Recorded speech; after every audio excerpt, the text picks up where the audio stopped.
Welcome to our channel. Selamat pagi, selamat hari Minggu Bapak Ibu, Saudara-saudari yang dikasihi Tuhan. Jumpa lagi di edisi Riak Sabda di hari Minggu biasa kelima di tahun B.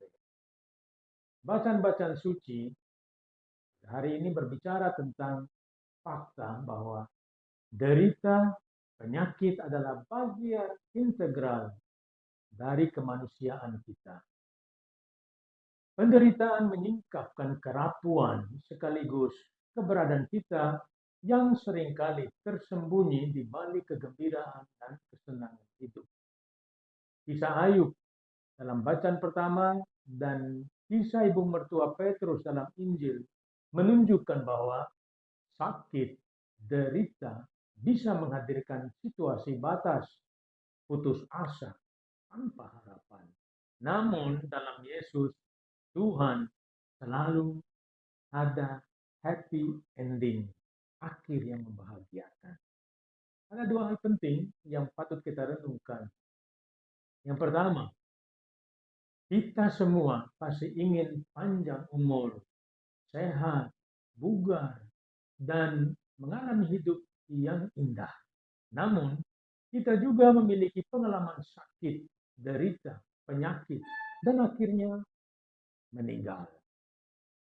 Sakit atau derita pasti akan kita alami, baik fisik, mental, psikis, maupun emosional. Di situasi inilah kita menemukan kerapuan dan batas kemanusiaan kita. Seperti kisah Ayub dan ibu mertua Petrus. Orang lalu bertanya, di mana Tuhan?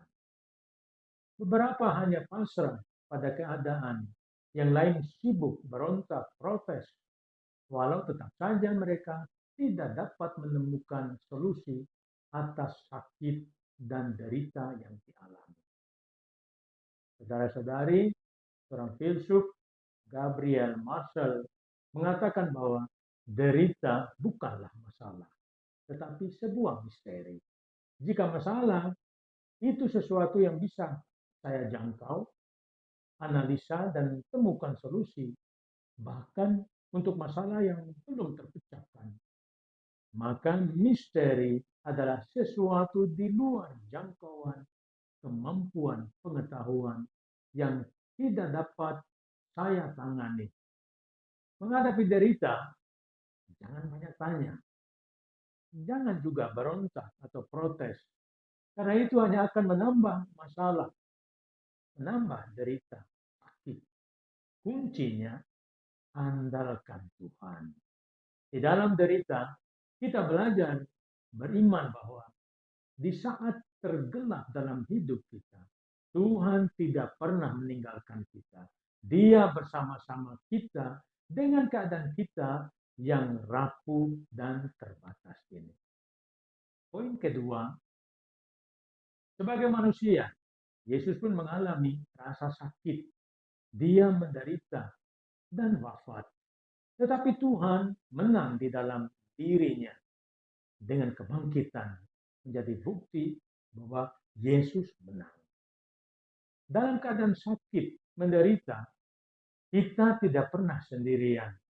Yesus mendengar tangisan dan kesedihan kita. Dia membantu kita mencapai tujuan akhir kita, seperti yang Ia sendiri terima dari Bapa.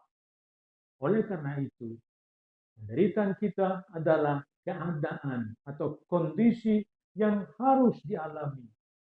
Karena kemanusiaan kita menyongsong hidup tanpa batas yang Tuhan siapkan untuk kita.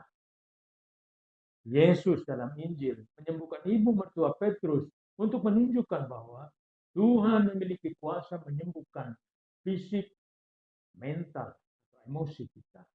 Namun, meski ibu mertua Petrus sembuh saat itu, ia juga pada akhirnya meninggal, mengalami kematian. Artinya, walau saat ini Yesus menyembuhkan kita secara fisik, emosi, atau spiritual, tetapi itu tidak berarti bahwa kita dapat melarikan diri dari kenyataan kematian fisik kita yang rapuh dan terbatas ini. Karena itu saudara-saudari terkasih, derita dan kematian adalah bagian yang tidak terpisahkan dari kondisi manusiawi kita. Maka akan menjadi ilusi jika orang berpikir bahwa karena kita percaya pada Tuhan, kita tidak bisa sakit atau kita tidak bisa menderita mati. Dengan baptisan, saudara-saudari, kita telah ambil bagian dalam hidup Yesus. Kita pun akan ambil bagian dalam kebangkitan bersama Yesus melalui derita, sakit, dan kematiannya. Maka saudara-saudari terkasih, mari kita satukan derita kita, sakit kita dengan derita Yesus. Mari berdoa agar Tuhan membuka mata hati kita, sehingga dengan kualitas iman yang baru, kita mengenali kehadiran Yesus yang menyembuhkan dan menyelamatkan atas kondisi hidup kita yang rapuh dan serba terbatas ini. Selamat hari Minggu, Tuhan